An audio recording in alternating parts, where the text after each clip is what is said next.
Okay, it is 3:02. I'm going to go ahead and get started with our presentation. And my name is Miranda McCall. I'm the Associate Vice Provost and Director of Financial Aid here at Duke. And I want to welcome you to this session for transfer students. And I want to begin with just a couple of notes. So we are in a webinar setting. As we go through this, I'm going to be talking through a PowerPoint. I will try to make that PowerPoint as interesting as possible for you, but I'm also trying to give you information so that you have everything that you need to help set you up for what things are going to look like here at Duke and how financial aid works for the long term. What that means is that because I'm going to be presenting, I may not be able to see your questions in the chat right away. But I am going to try to predict some of the questions that you may be asking, and I'll have time to return to them after I finish the presentation where I'll see them and be sure to address them in real time with you here. This session is being recorded, so I want to let you know that. And so if for some reason your signal drops or you're not able to complete, we will be sending out a link where you can watch this again later if you need to. Without further ado, let me go ahead. I'm going to share my screen and we will start with the presentation. And so again, my name's Miranda McCall. I'm excited that you're here. What we're going to walk through today in terms of the scope of the presentation is I'm going to be showing you a little bit about your aid offer. We're going to talk about how you can use your aid at Duke and what the common questions are. And I'm also going to set you up for what you can expect over the next few months in terms of financing options, billing, all of that. And then at the end, if you want to submit those questions in the chat, that's wonderful. That way I'm able to read them aloud and can respond at the end of our session. But let's begin by talking about the aid offer itself. The aid offer from Duke looks something like this, and we want it to be as easy to understand as possible for you as you're going through. And so I'm highlighting a portion on the screen here. It's called an estimate of your bill. An estimate of your bill is what you really want to zero in on because that's how much we are expecting after we apply aid that you're going to see in a bill from Duke for the entire academic year. So aid offers are always about both fall and spring. And so whatever you see on that estimate of your bill, about half of that is what's going to be due on your first bill.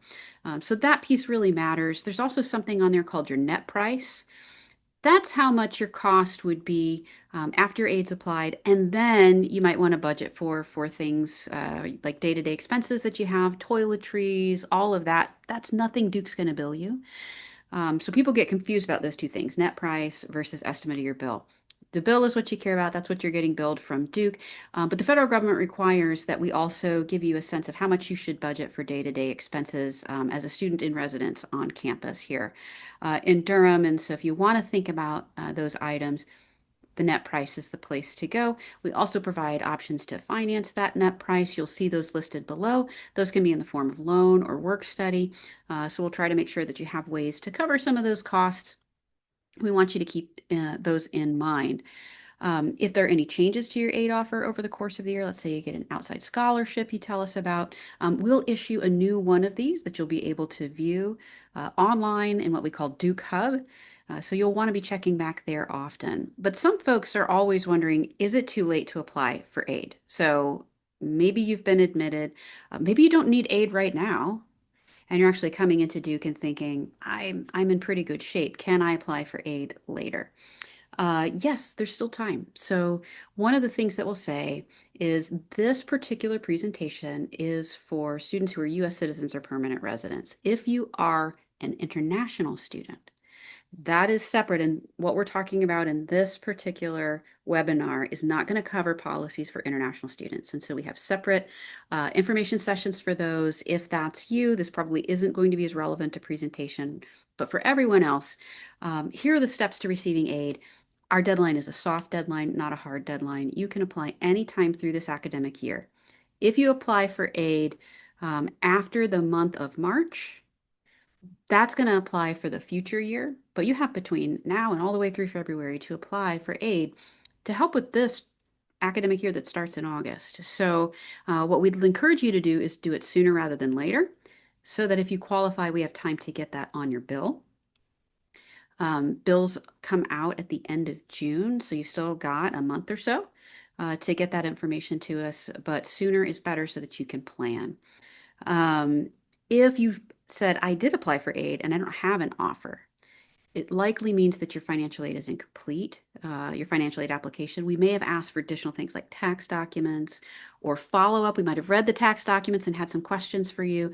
So take a look in your portal as to whether or not it says everything's been completed for you. If it has, and you still haven't received an aid offer and it's been more than a few business days, please reach out to us and let us know. We will find out why we don't have you in our pipeline. But most of the time it's that there's outstanding information. So we want to give you an opportunity to complete that. Now, your aid is renewed each year, so it doesn't automatically happen. You're going to file both the FAFSA application, that's the free application for federal student aid. You're probably familiar with that if you're here in our financial aid webinar. Duke also uses a form called the CSS profile. It's a little bit longer, gives us some more detail. You're going to fill out both of those forms to apply for aid. You're going to do it each year, just like you file taxes. You'll also file for aid each year.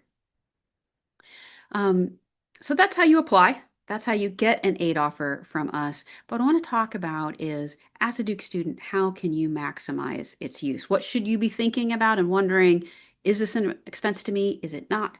Let's talk through that a little bit. And the first thing that we want you to know about your experience here at Duke is that on-campus housing, one, is expected for students up until their senior year. We are a residential campus for the most part.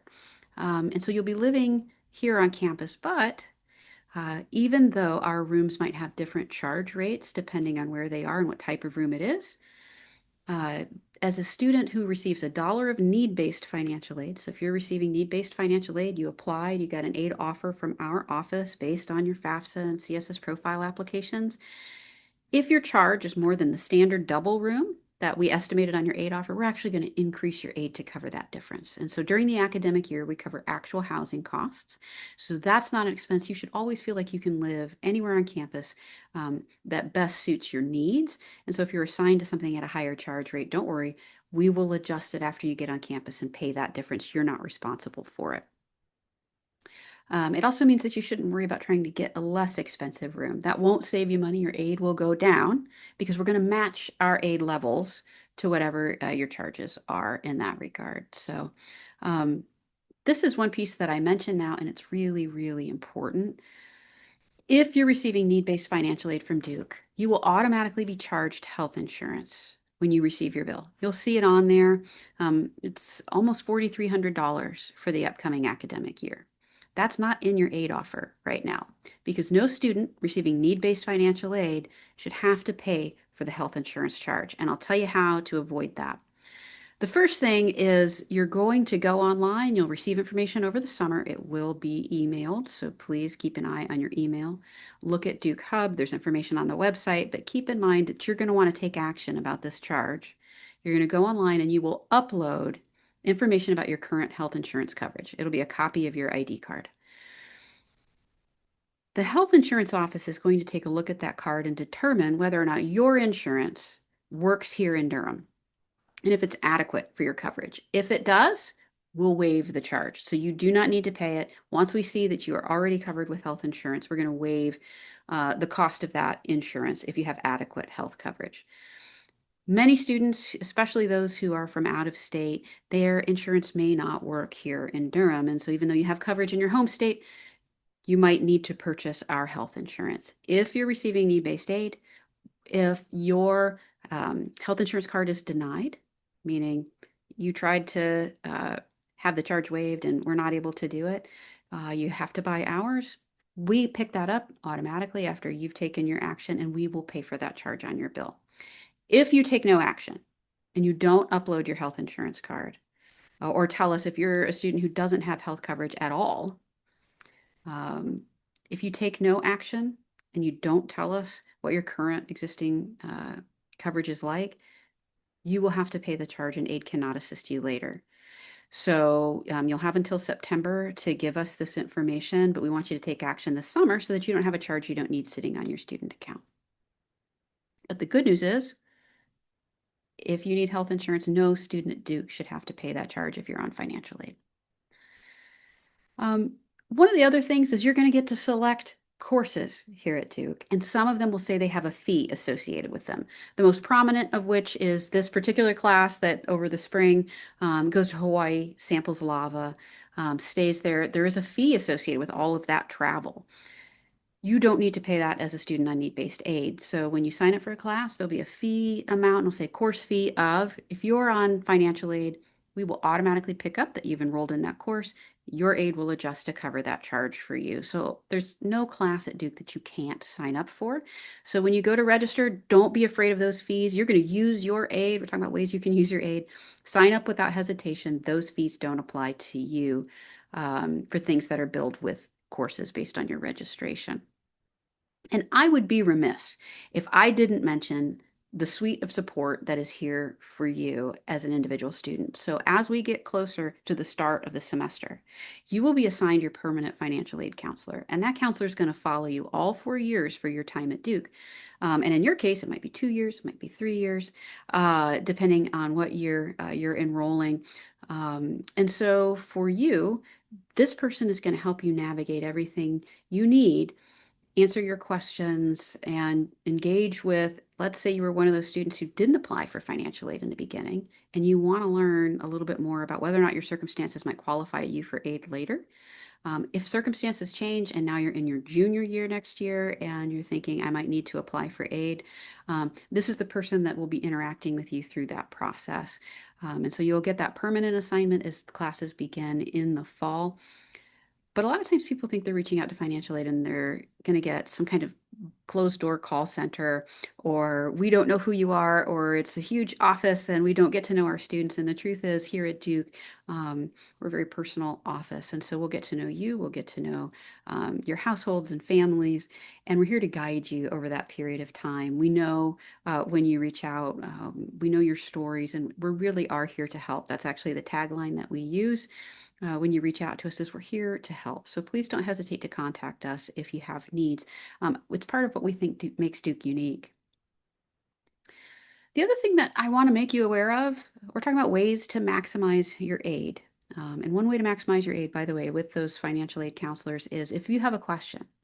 Let's say you're a parent and you're watching this webinar and you're thinking, I need to draw down from my retirement or borrow from my home or use an investment or make a financial decision, and I'm not sure how my aid's going to be affected.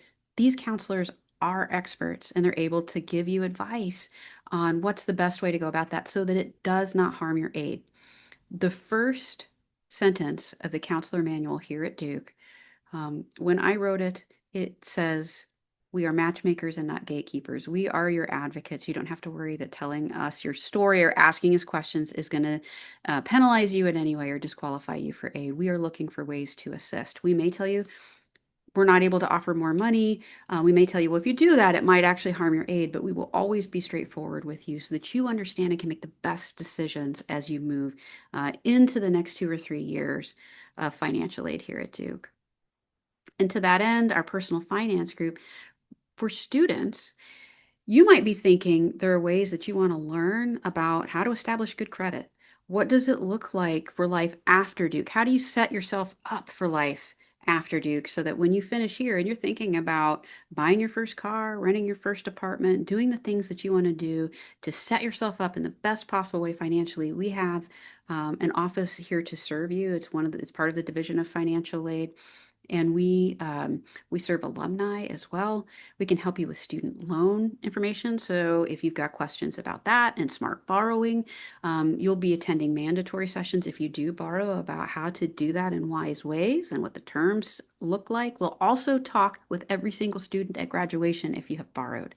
We're really serious that we don't want you just to be a scholar in the classroom. We want you to be financially savvy and prepared for the world ahead. So don't hesitate to use us. We are at personalfinance.duke.edu. There's a wealth of information online there. It's a great place to start as you think about your journey through Duke and beyond. All right, so this is the part where I'm going to try to anticipate your questions that you may have. And again, you'll have an opportunity to put those in the chat as we go through. But let's think through some of the common questions. And one of the top ones that we get is about work study. If you've received a financial aid offer from Duke, it likely includes work study. What is that? Um, and it's a job.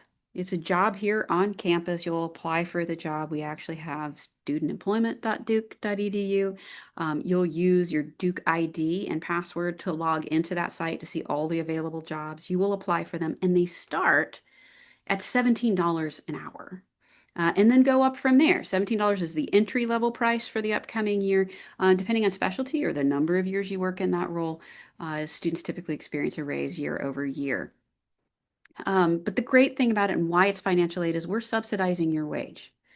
So when you go to a department and you say, I am applying for a job here, they will ask, are you on financial aid? And they want to know that because they're only going to pay about 25 cents on the dollar of your wage. So you are a much more attractive candidate as a work study student because they can afford to hire you much more easily than if you weren't coming with work study. So it gives you a bit of a competitive advantage in the on-campus job market. So if you're interested in partnering in research and you want to apply for jobs in labs, whatever it is, work study is to your advantage. And so that's why it's also considered financial aid. The other reason it's considered financial aid is because we are legally required to work around your schedule for coursework. We know that you're also going to go away for breaks. Campus is going to close. We don't expect you to work during that period of time. We know that you're going to be in exams. And so it's a flexible job that respects your academic needs and also brings a subsidized wage to give you a competitive advantage.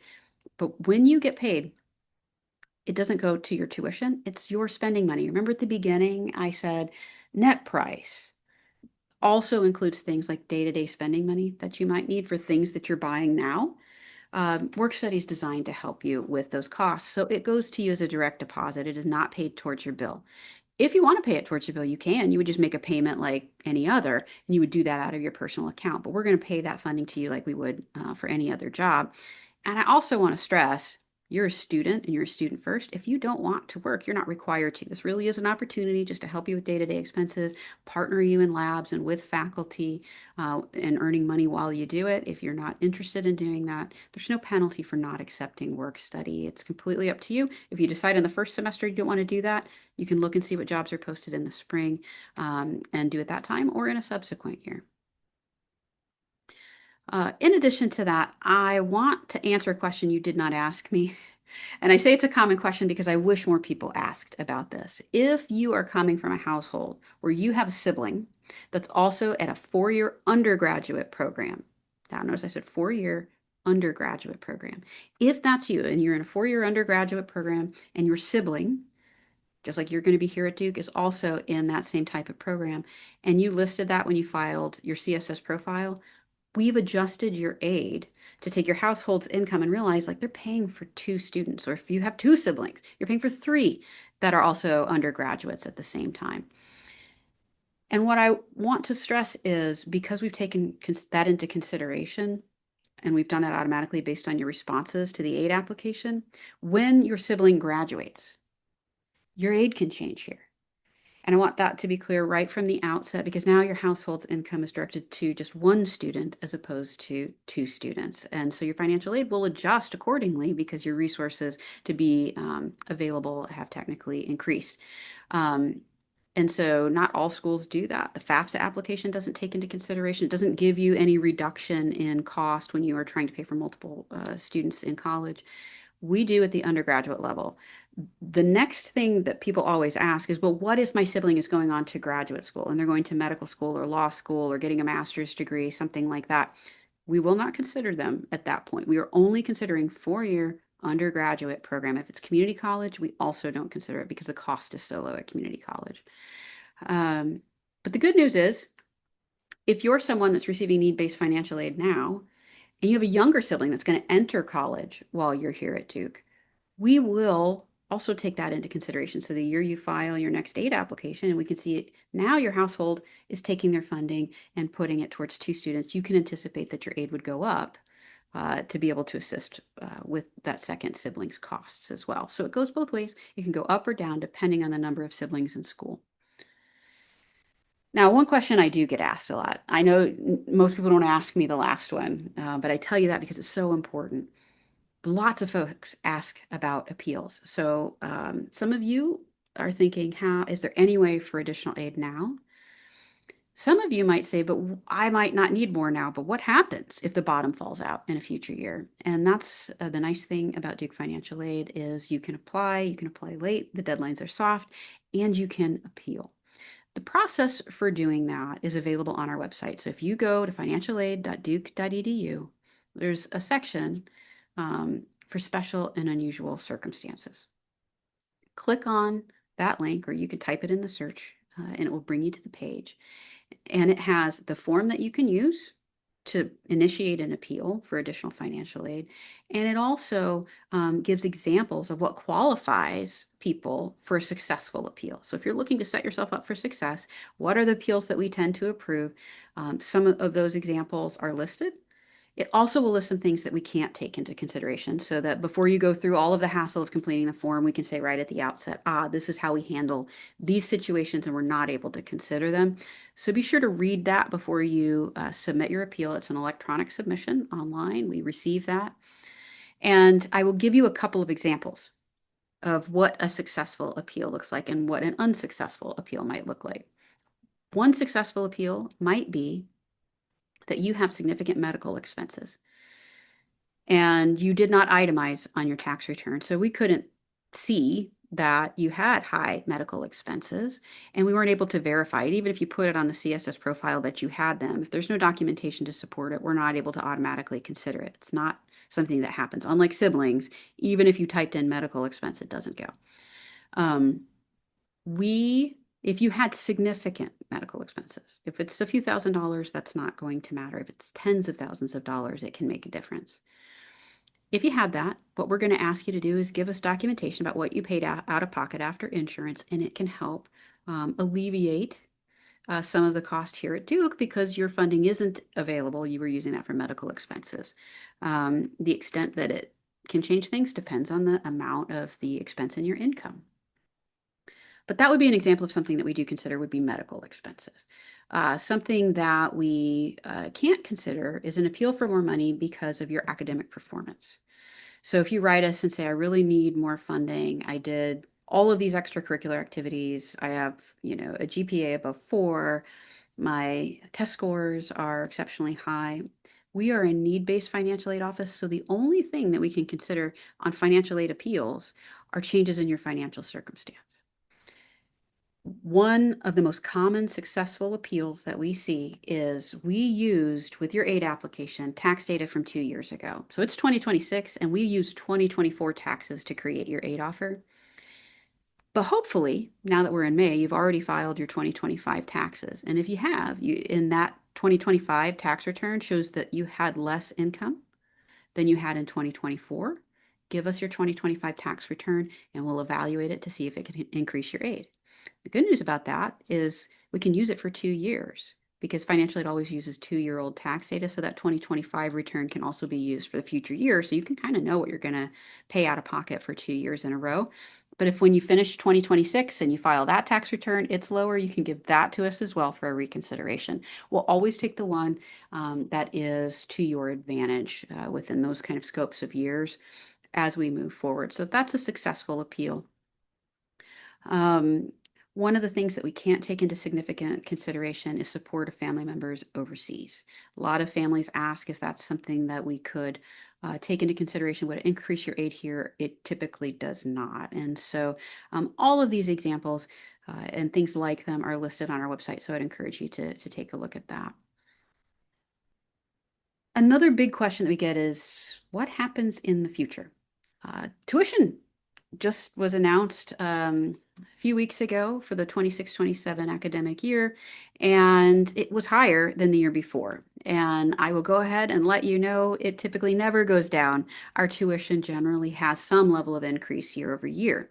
The good news about being on financial aid is that you don't have to bear that cost. We do financial aid based on what we call an expected family contribution. So we take the CSS profile, determine what your family would contribute based on your income and assets, and then we fill the rest in with grant aid. Well, if nothing changes in your financial circumstances, or you're one of those families that gave us the 2025 tax return and literally everything is the same from one year to the next, dollar for dollar, whatever the increase in tuition is, you can't afford anymore. We go based on income and assets. So it doesn't matter what the price does, right? So if the price increases next year, we just increase the aid to cover the difference in that price. What can change your level of funding isn't Duke's cost. That does not affect what a need-based aid recipient receives. The only thing that affects what you'll receive in a future year and cause it to change are changes in your income. Largely just income. Changes in your assets tend to have a much smaller effect. We protect the majority of assets. In our calculation, it's heavily weighted towards income. If your income goes up, you expect a proportional decline in financial aid. Same thing if income goes down, you'd expect a proportional increase in financial aid from year to year. So that's why we ask for updated tax returns and updated aid applications, is that is what's going to change. You don't have to worry about whatever Duke is charging.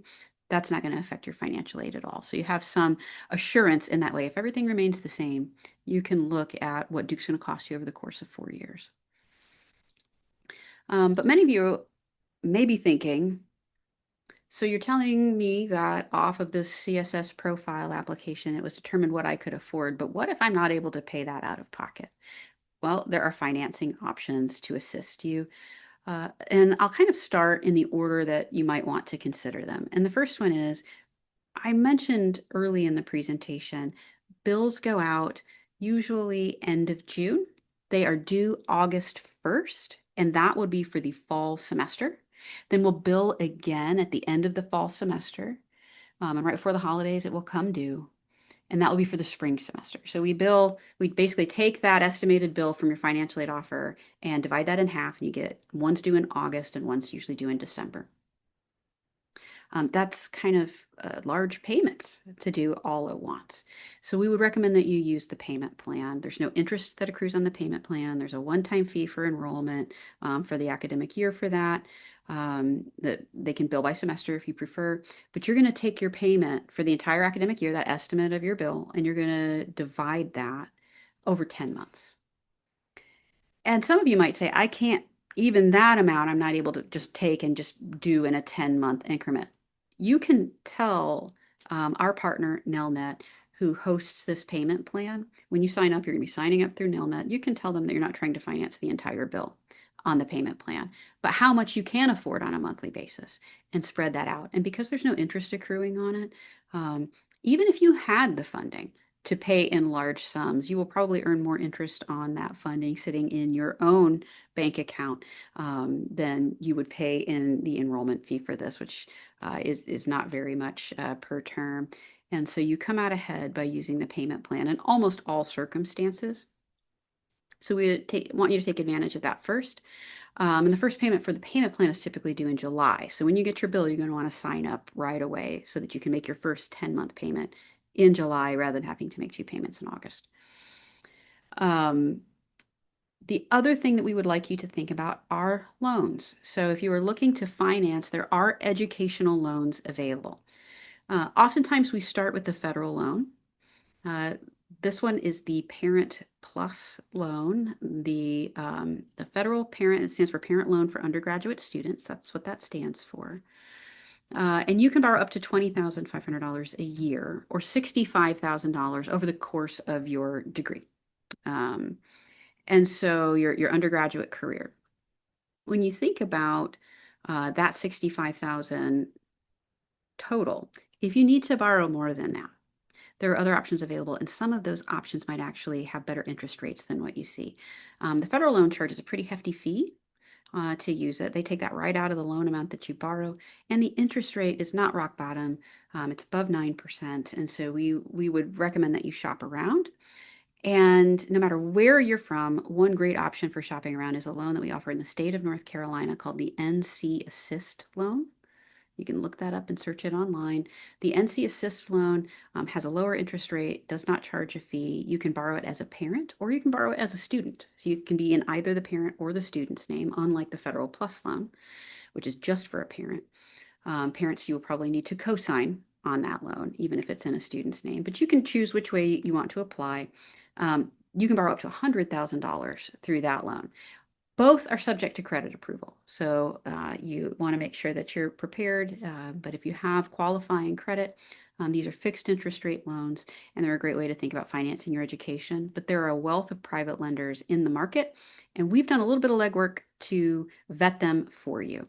So that vetting includes we contacted them, we've created a list of recommended lenders. We receive no benefit from putting a lender on that list. Instead, we know that these lenders have good customer service. They have low interest rates. They are reputable, and they're some of the best in the industry and may get you rates. If you will have good credit, if you're well qualified, you can likely beat many of these rates. You can look up our recommended lender list on our website. That's where we would encourage you to start if you're shopping for loans. You may have additional federal student loans as a student. If you're curious about your eligibility, feel free to reach out to us. But that's generally the ways that we would consider approaching financing that family contribution if you need to do so. But as always, I've given you a lot of information. Our presentation is 40 minutes. I know we started a couple minutes after the top. And so I want to give this to you. And then now is a great time. If you have not put questions in the chat and you have any, please feel free to do so. But this is our contact information. You'll notice if you go to financialaid.duke.edu, there's a contact us link. From that link, you can go to our form.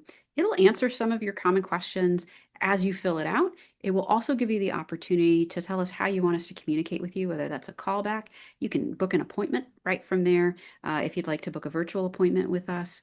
It is summer, so we are booking virtual appointments by and large over the course of the summer, that we do have some walk-in hours.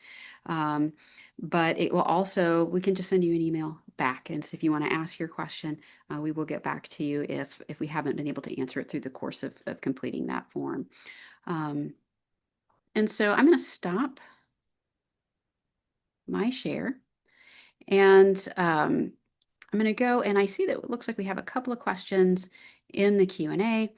And the question is about, what if my job situation changed from the last year?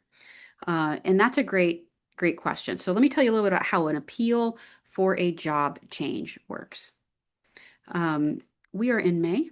So let's say you lost a job or you changed jobs and you're in a lower paying job now. We'll use a more extreme example. You are no longer employed. What we're going to do is wait until your taxes are filed that show all of the earnings for 2026. And then we will reconsider aid for this year. So you can give us an early draft of your tax return if you'd like in February. If you want to do that, that's usually by the time or end of January, whenever you've gotten your year-end things and like what you would file for your tax return. Send that to us. We will reevaluate your aid. We will assist you in finding ways to finance the cost while we sort of await that information for the most part.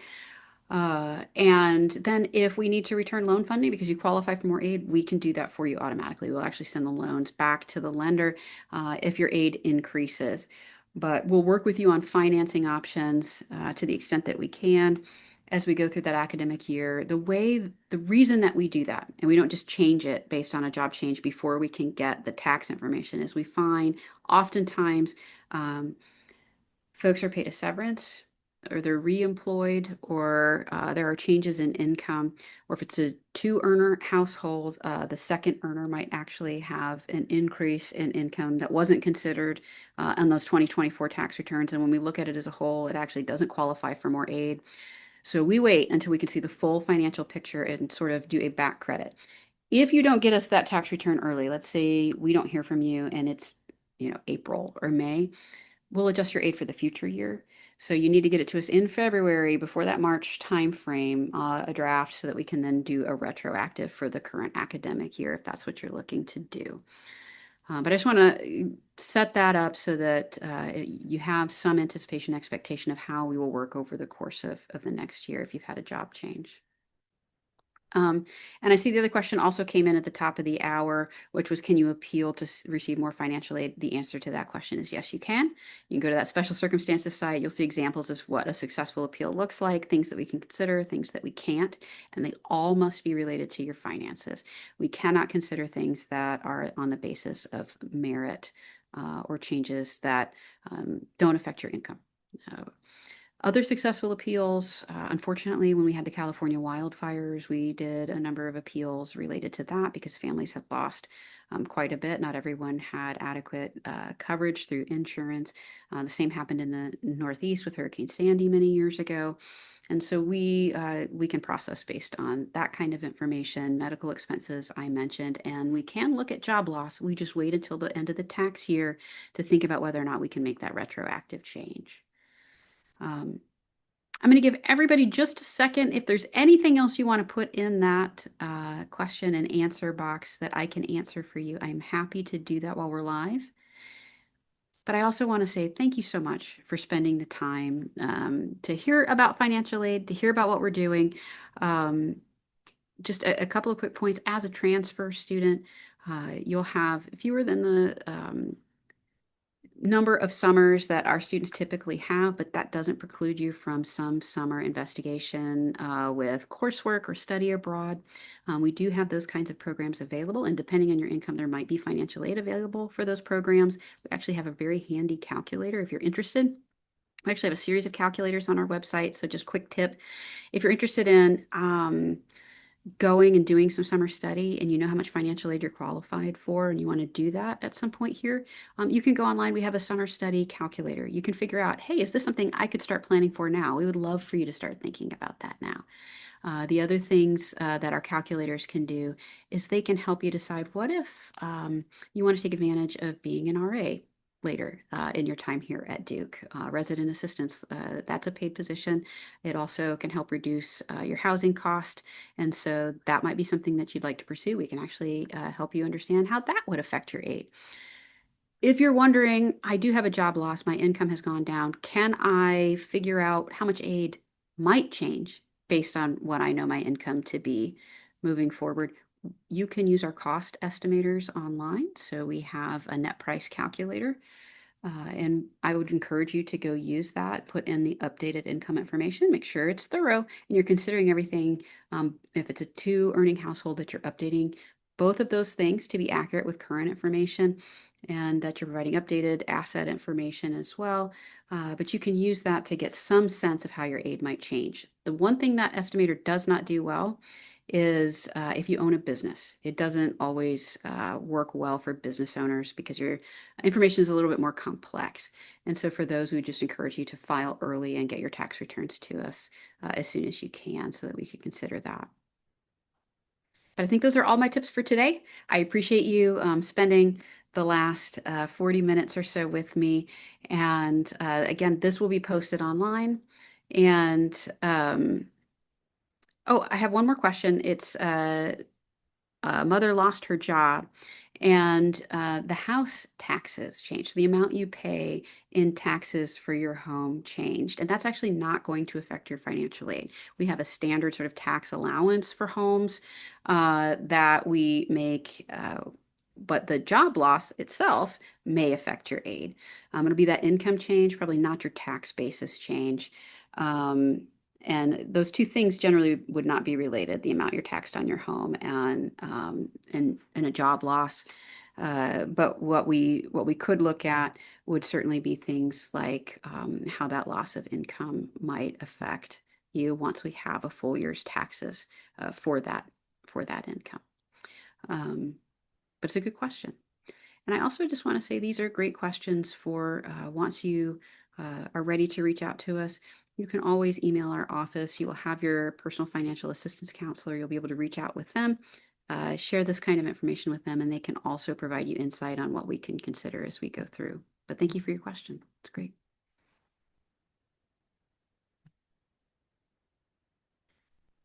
All right. Well, thank you so much for your time today. I appreciate it, and I hope you have a great rest of your afternoon. Thank you, and welcome to Duke.